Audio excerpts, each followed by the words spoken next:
ನಮಸ್ಕಾರ. V back ಅಂದ್ರೆ caesarean ಆದ್ಮೇಲೆ ನಾರ್ಮಲ್ ಡೆಲಿವರಿ ಆಗುತ್ತಾ? ಈ ಪ್ರಶ್ನೆ ಸುತ್ತ ತುಂಬಾನೇ ಗೊಂದಲಗಳಿವೆ ಅಲ್ವಾ? ಆದ್ರೆ ವಿ ಬ್ಯಾಕ್ ಅನ್ನೋದು ಕೇವಲ ಒಂದು ಆಸೆ ಅಲ್ಲ. ಇದೊಂದು ಆಧುನಿಕ ಮೆಡಿಕಲ್ ಸೈನ್ಸ್ನಲ್ಲಿ ತುಂಬಾನೇ ಲೆಕ್ಕಾಚಾರ ಹಾಕಿ ಮಾಡೋ ಒಂದು ಪ್ರಯತ್ನ. ಇದು ಹೇಗ್ ಕೆಲ್ಸ ಮಾಡುತ್ತೆ? ಇದರ ಹಿಂದಿನ ಸೈನ್ಸ್ ಏನು?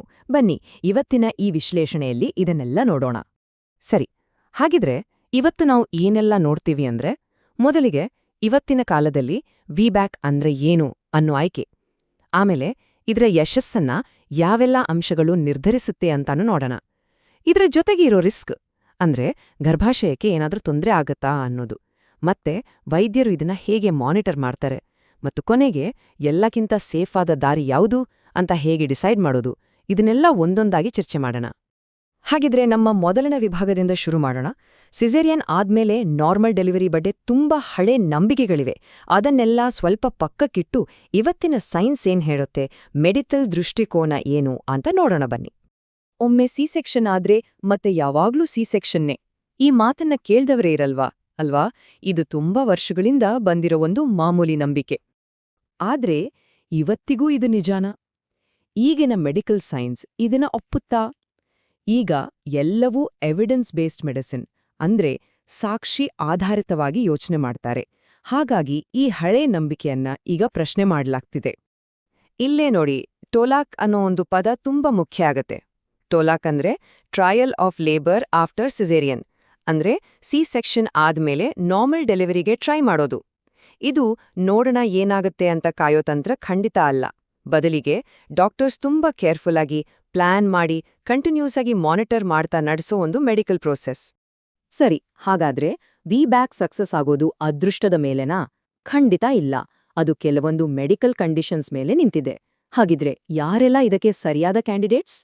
ಸ್ಟ್ಯಾಟಿಸ್ಟಿಕ್ಸ್ ಪ್ರಕಾರ ಸರಿಯಾದ ಕ್ಯಾಂಡಿಡೇಟ್ಸ್ನ ಸೆಲೆಕ್ಟ್ ಮಾಡಿದ್ರೆ ವಿಬ್ಯಾಕ್ ಸಕ್ಸಸ್ ರೇಟ್ ಇದೆಯಲ್ಲ, ಅದು ಸುಮಾರು 60-80% ಇರುತ್ತೆ. ಅಂದ್ರೆ ಪ್ರಯತ್ನ ಮಾಡೋ 4 ಜನರಲ್ಲಿ 3 ಜನರಿಗೆ ಸಕ್ಸಸ್ ಆಗತ್ತೆ. ಇದು ತುಂಬಾನೇ ಒಳ್ಳೆ ಚಾನ್ಸ್ ಅಲ್ವಾ? ಇದಕ್ಕೆ ಎಲಿಜಿಬಲ್ ಆಗಕ್ಕೆ ಕೆಲವು ಮುಖ್ಯ ಪಾಯಿಂಟ್ಸ್ ಇದೆ. 1, ಹಿಂದಿನ ಸಿ ಸೆಕ್ಷನ್ ಗರ್ಭಾಶಯದ ಕೆಳಭಾಗದಲ್ಲಿ ಮಾಡಿರೋ ಲೋವರ್ ಸೆಗ್ಮೆಂಟ್ ಆಪರೇಷನ್ ಆಗಿರಬೇಕು. 2, ಮೊದಲನೇ ಸಿ ಸೆಕ್ಷನ್ಗೆ ಕಾರಣ ಮತ್ತೆ ರಿಪೀಟ್ ಆಗ್ಬಾರ್ದು. ಉದಾಹರಣೆಗೆ, ಮಗು ಉಲ್ಟಾ ಇತ್ತು ಅಂತ ಸಿ ಸೆಕ್ಷನ್ ಆಗಿದ್ರೆ ಈ ಸಲ ಮಗು ಸರಿ ಇರಬಹುದು. 3ನೇದು, 2 ಡೆಲಿವರಿಗಳ ಮಧ್ಯೆ ಸಾಕಷ್ಟು ಗ್ಯಾಪ್ ಇರಬೇಕು. ಮತ್ತೆ ಎಲ್ಲಕ್ಕಿಂತ ಇಂಪಾರ್ಟೆಂಟ್, ಡೆಲಿವರಿ ಎಲ್ಲಾ ಸೌಲಭ್ಯ ಇರೋ ಒಳ್ಳೆ ಹಾಸ್ಪಿಟಲ್ನಲ್ಲೇ ಆಗ್ಬೇಕು. ಈ ಟೈಮ್ ಗ್ಯಾಪ್ ಯಾಕಷ್ಟು ಇಂಪಾರ್ಟೆಂಟ್ ಗೊತ್ತಾ? ಯಾಕಂದ್ರೆ ಗರ್ಭಾಶಯದ ಮೇಲೆ ಆಗಿರೋ ಗಾಯ ಪೂರ್ತಿಯಾಗಿ ವಾಸಿಯಾಗಿ ಗಟ್ಟಿಯಾಗೋಕೆ ಕನಿಷ್ಠ ಅಂದ್ರೂ 18-24 ತಿಂಗಳು ಬೇಕೇ ಬೇಕು. ಈ ಗ್ಯಾಪ್ ಇದ್ರೇನೆ ಮುಂದಿನ ಹೆರಿಗೆಯ ಪ್ರೆಷರ್ ತಡ್ಕೊಳಕ್ಕೆ ಆ ಗಾಯದ ಜಾಗ ರೆಡಿ ಆಗೋದು. ನೋಡಿ, ಇದೊಂದು ತುಂಬಾನೇ ಕ್ರಿಟಿಕಲ್ ಪಾಯಿಂಟ್. ಇದರಲ್ಲಿ ಕಾಂಪ್ರಮೈಸ್ ಮಾಡ್ಕೊಳ್ಳೋ ಹಾಗೇ ಇಲ್ಲ. ವಿ ಬ್ಯಾಕ್ ಟ್ರೈ ಮಾಡೋದು ಕೇವಲ ಎಮರ್ಜೆನ್ಸಿಗೆ ಸಿ ಸೆಕ್ಷನ್ ಮಾಡಕ್ಕೆ ರೆಡಿ ಇರೋ ಹಾಸ್ಪಿಟಲ್ನಲ್ಲೇ. ಅಂದ್ರೆ surgical team, ಅನಸ್ಥೀಸಿಯಾ specialists, blood bank ಎಲ್ಲವೂ 24/7 ಅವೈಲಬಲ್ ಇರಲೇಬೇಕು. ಇದೊಂದು ನಾನ್ ನೆಗೋಷಿಯಬಲ್ ಸೇಫ್ಟಿ ನೆಟ್. ಸರಿ, ಇಲ್ಲಿವರೆಗೂ ನಾವು ಪಾಸಿಟಿವ್ಸ್ ನೋಡಿದ್ವಿ. ಈಗ ಇದರಲ್ಲಿರೋ ಒಂದು ಮುಖ್ಯ ರಿಸ್ಕ್ ಬಗ್ಗೆ ಮಾತಾಡೋಣ. ಅದೇ ಗರ್ಭಾಶಯ ಛಿದ್ರ ಅಂದ್ರೆ ಯೂಟ್ರೈನ್ ರಪ್ಚರ್. ಇದರ ಬಗ್ಗೆ ನೇರವಾಡಿ ಮತ್ತು ಸೀರಿಯಸ್ ಆಗಿ ಮಾತಾಡೋಣ.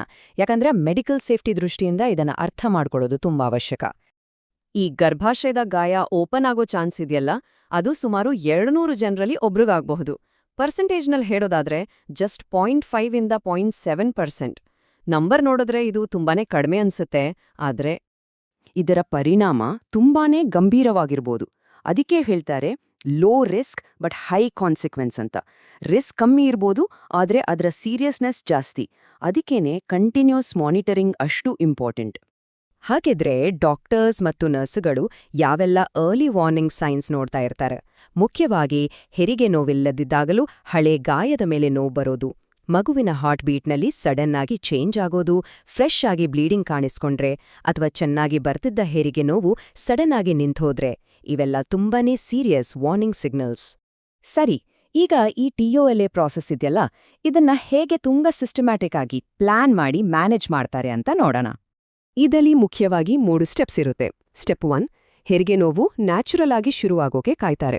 ಸ್ಟೆಪ್ 2, ಲೇಬರ್ ಹೇಗೆ ಪ್ರೋಗ್ರೆಸ್ ಆಗ್ತಿದೆ ಅಂತ ಪಾರ್ಟೋಗ್ರಾಮ್ ಅನ್ನೋ ಒಂದು ಗ್ರಾಫ್ನಲ್ಲಿ ರೆಕಾರ್ಡ್ ಮಾಡ್ತಾ ಹೋಗ್ತಾರೆ. ಮತ್ತು ಸ್ಟೆಪ್ 3, ಏನಾದ್ರೂ ಲೇಬರ್ ಅಂದ್ಕೊಂಡಷ್ಟು ಸ್ಪೀಡಾಗಿ ಆಗ್ತಿಲ್ಲ ಅಂದ್ರೆ ಸ್ವಲ್ಪನೂ ಟೈಮ್ ವೇಸ್ಟ್ ಮಾಡದೆ ತಕ್ಷಣ ಸೆಕ್ಷನ್ ಮಾಡೋ ನಿರ್ಧಾರ ತಗೋತಾರು. ಆಮೇಲೆ ಎಪಿಡ್ಯೂರಲ್ ಬಗ್ಗೆ ಒಂದು ಕಾಮನ್ ಮಿಸ್ಕನ್ಸೆಪ್ಷನ್ ಇದೆ. ಎಪಿಡ್ಯೂರಲ್ ತಗೊಂಡ್ರೆ ಗರ್ಭಾಶಯ ಹರಿದ್ರೆ ನೋವೇ ಗೊತ್ತಾಗಲ್ಲ ಅಂತ. ಇದು ನಿಜಾನಾ? ಇದು ಒಂದು ಮಿಥ್, ಅಂದ್ರೆ ತಪ್ಪು ಕಲ್ಪನೆ. ಸತ್ಯ ಏನಪ್ಪಾ ಅಂದ್ರೆ ಎಪಿಡ್ಯೂರಲ್ ತಗೊಂಡ್ರು ರಪ್ಚರ್ ಆದ್ರೆ ಗೊತ್ತಾಗೋ ಬೇರೆ ಮೆಡಿಕಲ್ ಸೈನ್ಸ್ ಏನೂ ಮರೆಯಾಗಲ್ಲ. ಬದಲಿಗೆ ಇದು ಡೆಲಿವರಿ ಟೈಮ್ನಲ್ಲಿ ಆರಾಮ್ ಕೊಡಕ್ಕೆ ಸಹಾಯ ಮಾಡುತ್ತೆ.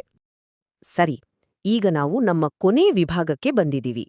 ಇಲ್ಲಿರೋ ಬೇರೆ ಬೇರೆ ಆಯ್ಕೆಗಳನ್ನ ಅಂದ್ರೆ ಅದರಲ್ಲಿರೋ ರಿಸ್ಕ್ ಮತ್ತೆ ಬೆನಿಫಿಟ್ಸ್ ಅನ್ನ ಬ್ಯಾಲೆನ್ಸ್ ಮಾಡಿ ಒಂದಕ್ಕೊಂದು ಹೋಲ್ಸಿ ನೋಡೋಣ. ಈ ಟೇಬಲ್ ನೋಡಿದ್ರೆ ನಮ್ಗೆ ಒಂದು ಕ್ಲಿಯರ್ ಪಿಕ್ಚರ್ ಸಿಗುತ್ತೆ. ನೋಡಿ, ವಿಬ್ಯಾಕ್ ಸಕ್ಸಸ್ ಆದ್ರೆ ರಿಕವರಿ ತುಂಬಾನೇ ಫಾಸ್ಟ್. ಅದೇ ಟ್ರೈ ಮಾಡಿ ಫೇಲ್ ಆದ್ರೆ ಎಮರ್ಜೆನ್ಸಿ ಸೆಕ್ಷನ್ ಆಗುತ್ತೆ. ಆಗ ರಿಕವರಿ ತುಂಬಾನೇ ಸ್ಲೋ, ರಿಸ್ಕ್ ಕೂಡ ಜಾಸ್ತಿ. ಇನ್ನು ಮೊದಲೇ ಪ್ಲಾನ್ ಮಾಡಿ ಸೆಕ್ಷನ್ ಮಾಡಿಸ್ಕೊಂಡ್ರೆ ರಿಕವರಿ ನಿಧಾನ. ಹಾಗೇನೆ ಮುಂದಿನ ಪ್ರೆಗ್ನೆನ್ಸಿಗಳಲ್ಲಿ ಕಾಂಪ್ಲಿಕೇಶನ್ಸ್ ಬರೋ ಚಾನ್ಸಸ್ ಕೂಡ ಜಾಸ್ತಿ ಇರುತ್ತೆ. ಕೊನೆಯದಾಗಿ ಕೆಲವು ಇಂಪಾರ್ಟೆಂಟ್ ವಾರ್ನಿಂಗ್ ಸೈನ್ಸ್. ಈ ಲಕ್ಷಣಗಳು ಕಾಣಿಸ್ಕೊಂಡ್ರೆ 1 ನಿಮಿಷನೂ ತಡ ಮಾಡದೆ ಹಾಸ್ಪಿಟಲ್ಗೆ ಹೋಗ್ಬೇಕು. ಹಳೆ ಗಾಯದ ಜಾಗದಲ್ಲಿ ಚುಚ್ಚಿದ ಹಾಗೆ ವಿಪರೀತ ನೋವು, ಫ್ರೆಶ್ ಆಗಿ ರೆಡ್ ಕಲರ್ ಬ್ಲೀಡಿಂಗ್, ಚೆನ್ನಾಗಿ ಬರ್ತಿದ್ದ ನೋವು ಸಡನ್ ಆಗಿ ಸ್ಟಾಪ್ ಆಗೋದು, ಮಗುವಿನ ಮೂವ್ಮೆಂಟ್ಸ್ ತುಂಬಾನೇ ಕಮ್ಮಿಯಾಗೋದು ಅಥವಾ ನೀರೋಡಿದ್ರೆ ತಕ್ಷಣ ಡಾಕ್ಟರ್ ಹತ್ರ ಹೋಗ್ಬೇಕು. ನೆನಪಿಡಿ, ಈ ಟೈಮಲ್ಲಿ ಪ್ರತಿ ನಿಮಿಷ ಕೂಡ ತುಂಬಾನೇ ಮುಖ್ಯ. ಹಾಗಿದ್ರೆ ಕೊನೆಗೆ ಉಳಿಯೋ ಪ್ರಶ್ನೆ ಒಂದೇ: ಈ ಪ್ರೆಗ್ನೆನ್ಸಿಗೆ ಮತ್ತು ಈ ಮಗುವಿಗೆ ಎಲ್ಲಕ್ಕಿಂತ ಸೇಫಾದ ದಾರಿ ಯಾವುದು? ಈ ಪ್ರಶ್ನೆಗೆ ಉತ್ತರ ಒಬ್ಬೊಬ್ರಿಗೂ ಒಂದೊಂದು ರೀತಿ ಇರುತ್ತೆ. ಇವತ್ತು ನಾವು ಮಾತಾಡಿದ ಈ ಎಲ್ಲ ಮಾಹಿತಿ ಡಾಕ್ಟರ್ ಜೊತೆ ಕೂತು ಎಲ್ಲವನ್ನೂ ಅರ್ಥ ಮಾಡ್ಕೊಂಡು ಒಂದು ಒಳ್ಳೆ ನಿರ್ಧಾರ ತಗೊಳ್ಳೋಕೆ ಸಹಾಯ ಮಾಡುತ್ತೆ. ಯಾಕಂದ್ರೆ ಪ್ರತಿಯೊಬ್ಬರ ಕೇಸ್ ಕೂಡ ಯುನೀಕ್, ಹಾಗಾಗಿ ಅಂತಿಮ ನಿರ್ಧಾರ ವೈಯಕ್ತಿಕ ಆರೋಗ್ಯದ ಮೇಲೇನೆ ನಿಂತಿರುತ್ತೆ.